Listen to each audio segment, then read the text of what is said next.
Hey, what's up, everybody? Thanks for checking into today's edition of the Gripe Session podcast. Now, one of the things that I've been kind of talking about on almost verbatim here on this podcast has been about professional photography. And I was having a conversation with somebody earlier in the week, and it actually spurred this podcast. So let's get right into it. It's Gripe Session time with your host, George Wanaka. It's about nothing. Discussing everything from real estate, current events, a little bit of everything, and the annoying little things that just tick you off. You can't handle the truth. What? You didn't know? Here's your host, George Wanaka. Your ass better call somebody.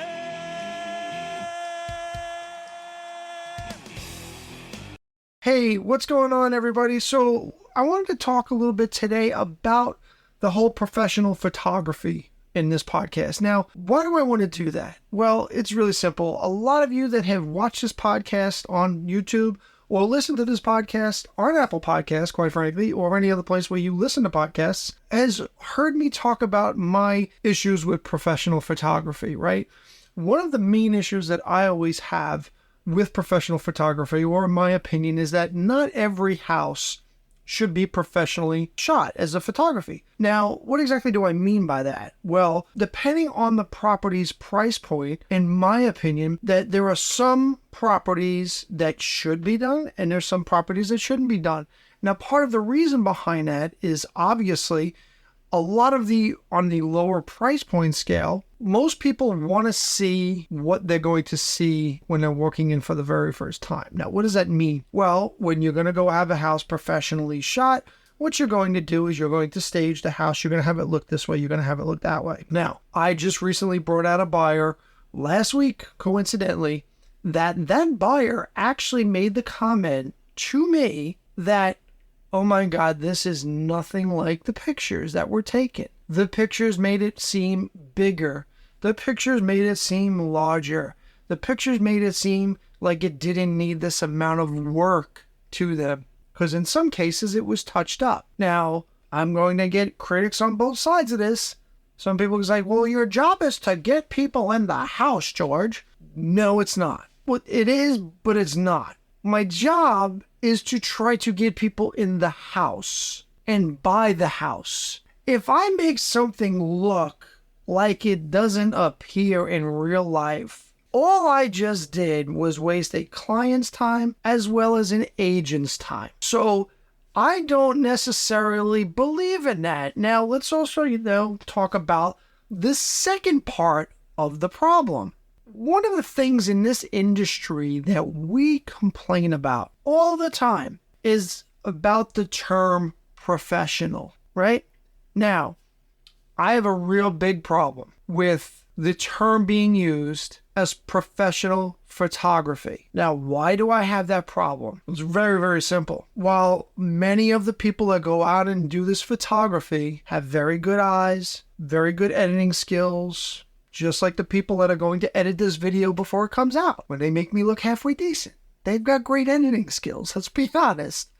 But the fact remains is, what makes them professional? Did they go to school for photography? Did they get a degree in photography? Better yet, are they licensed to practice photography? No. So I asked the question again to my colleagues. What makes them professional? What makes us professional as real estate agents is we take a course, we get a license, we join in a professional organization. That makes us professionals. What's the difference between me, who is licensed to go out, buy a camera like I'm shooting on this right now, and labeling myself a professional? What's the difference? So you see, ladies and gentlemen, anyone can label themselves a professional. No different in our industry, in the real estate industry. People can label themselves a professional. People can say award-winning real estate agent, multi-million-dollar sales producer, top producer, etc., etc. But you see, the proof is always in the pudding, because your job as an agent is to get the property sold,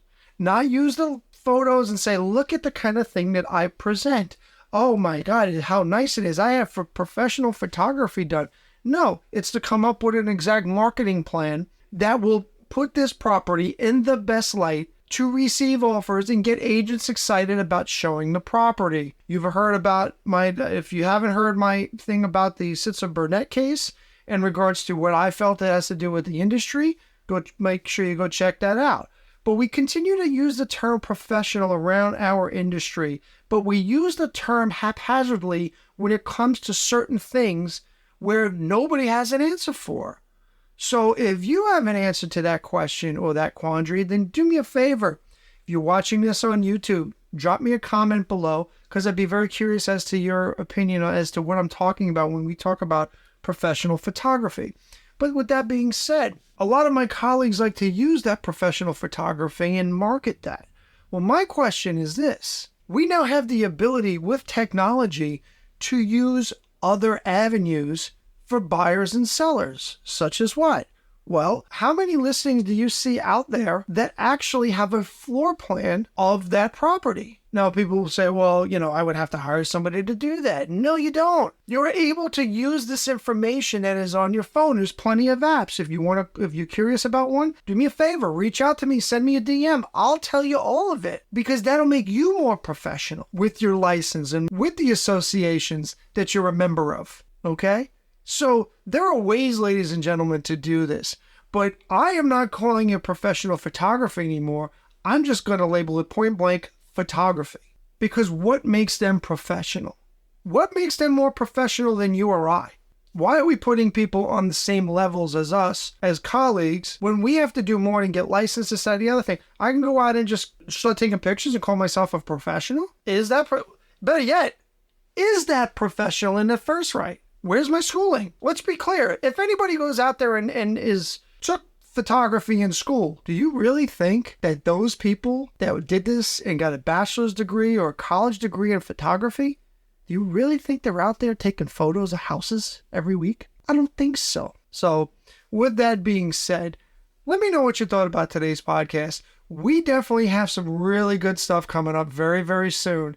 For those of you that have watched recently the podcast of Club Shay Shay with Cat Williams, well, we got something real similar coming up. We're actually going to be partnering with another local podcast, and we're going to kind of cross-promote. For those of you that have followed the Gripe Session podcast from the very beginning, the next podcast that I do with the Too Many Topics podcast, it might be a return to our roots. Now, some of you are going to know exactly what that means, and some of you that do know what that means should probably be very, very scared, because 2024 is when the truth comes out.